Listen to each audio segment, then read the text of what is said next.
दोस्तों, आज की कहानी है बहू आज सब्जी में नमक इतना क्यों डाला है। दोस्तों, कहानी शुरू करने से पहले अगर आपने हमारे चैनल को सब्सक्राइब नहीं किया है तो सब्सक्राइब कर लीजिए ताकि आपके पास पहुंचे हर नया वीडियो।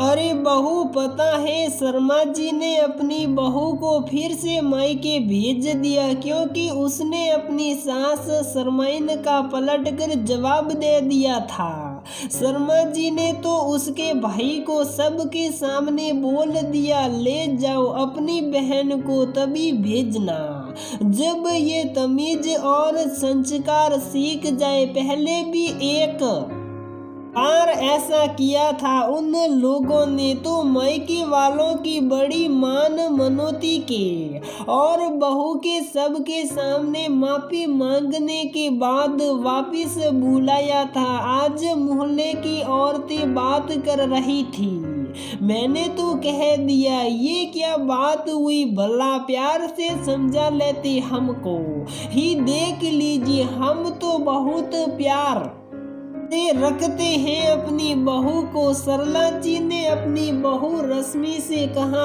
अरे अरे रुकिए थोड़ा, ये मत समझिए कि सरला जी बहुत सीधी सास है, वो तो पूरी की पूरी मिट्टी सूरी है। वो इस बहाने रश्मि को एहसास दिलाती कि अगर ठीक से बहू ससुराल में ना रहे तो मायके भेज देना चाहिए, फिर दिमाग ठिकाने आ जाता है। हर रोज ना चाहते हुए भी रश्मि को अल्लाह ने फलाने के बारे में सुनना ही पड़ता।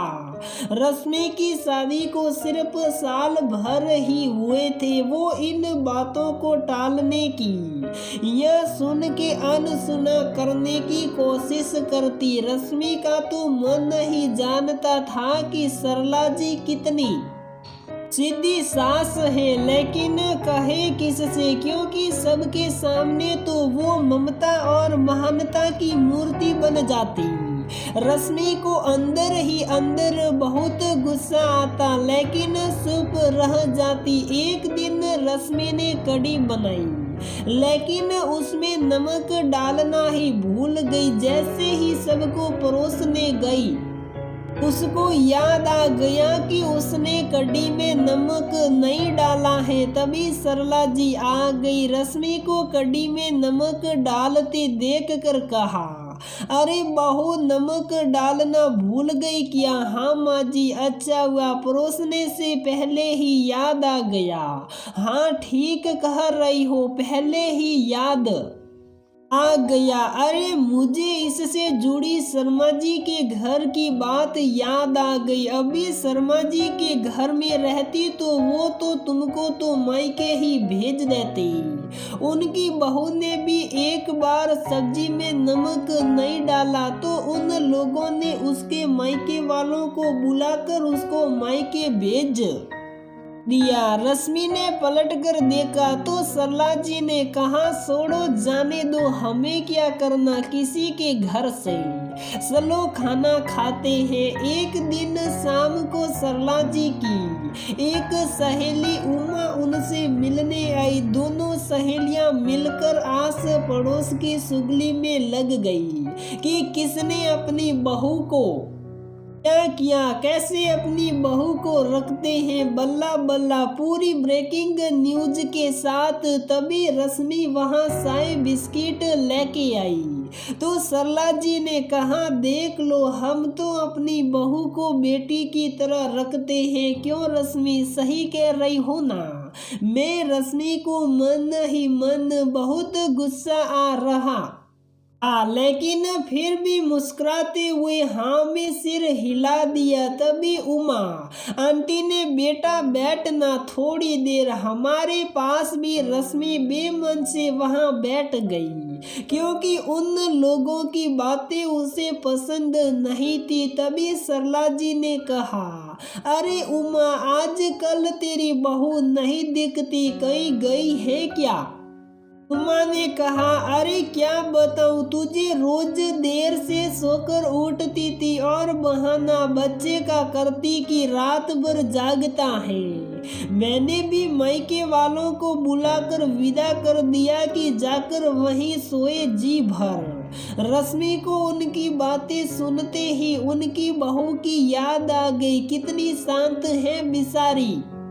आंटी की गलत बात का भी पलट के जवाब नहीं देती। तब तक सरला जी ने सिर परिचित अंदाज में बोला, हम तो रश्मि को बेटी की तरह रखते हैं, जो मन में आए करे, जब मन हो तब सोकर उठे। अभी कल ही सुबह 7 बजे उठी तो मैंने कुछ नहीं कहा इसको। क्यों रश्मि, सही कह रही हूँ ना। अब बारी रश्मि की थी। उसने कहा, हाँ माँ जी आप सही कह रही हैं। वैसे एक बात बताऊं, मैं तो किसी के भेजने से मायके नहीं जाऊंगी।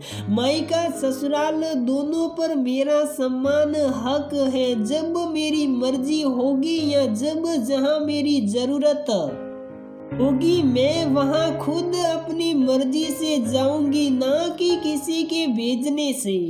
वैसे एक बात और बता दूं, मुझे तो अगर ऐसी वैसी सास मिलती तो मैं तो सीधा पुलिस में शिकायत दर्ज करा देती, क्योंकि ये भी एक तरह का घरेलू हिंसा ही है। फिर पता चल जाता कि कौन कहाँ आएगा। खैर मैं क्यों चिंता करूं, मुझे तो सीधी सास मिली है तो मैं मायके नहीं भेजी जाऊंगी।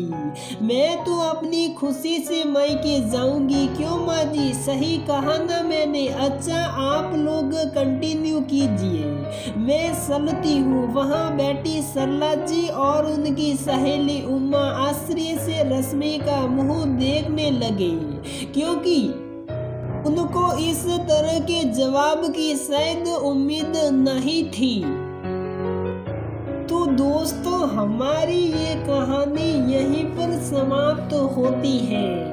अगर आपको हमारी ये कहानी पसंद आती है तो प्लीज़ वीडियो को लाइक करें, शेयर करें और हमारे चैनल को सब्सक्राइब ज़रूर करें। तो दोस्तों हम रोज इस प्रकार की नई नई कहानियाँ इस चैनल पर अपलोड करते रहते हैं। सास बहू, जेठ जेठानी, ननद भाभी, देवर देवरानी। तो प्लीज दोस्तों अगर आपको परिवार के संबंधी कहानियाँ चाहिए तो प्लीज दोस्तों आप हमें सब्सक्राइब कर लेना, क्योंकि हम रोज इस प्रकार की नई नई कहानियाँ इस चैनल पर अपलोड करते रहते हैं। तो आपके पास हर वीडियो की नोटिफिकेशन आपके पास पहुंच सके तो अभी के अभी सब्सक्राइब करें।